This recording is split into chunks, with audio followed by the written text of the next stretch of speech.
বাংলার কোন জায়গায় কোন মিষ্টি বিখ্যাত জানেন? জানেন না তো? চলুন জেনে নেওয়া যাক। বাঙালির শেষ পাতে মিষ্টি এক চিরকালীন ঐতিহ্য। বাংলার মিষ্টির বিশ্বজোড়া নাম। বাংলার এক এক জায়গায় এক এক ধরনের মিষ্টি বিখ্যাত। চলুন জেনে নিই বাংলার কোন জায়গায় কোন মিষ্টি বিখ্যাত। কলকাতার রসগোল্লা। মিষ্টি বললেই যার কথা প্রথমে মনে আসছে তা হলো রসগোল্লা। 1886 সালে বাগবাজারের নবীনচন্দ্র দাস প্রথম নরম তুলতুলে সাদা রসগোল্লা তৈরি করেন। রসগোল্লার ব্যাপারটা তো সকলেরই জানা, তাহলে চলুন অন্যগুলিও জেনে নেওয়া যাক।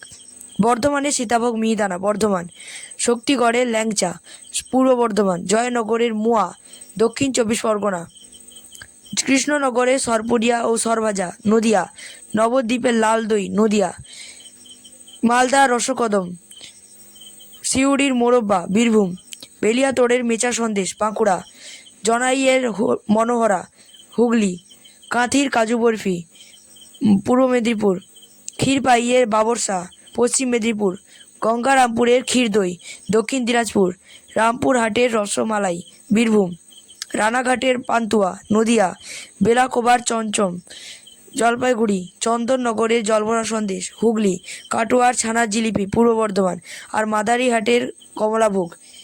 এগুলি কি জানতেন? কমেন্টে লিখে জানাবেন।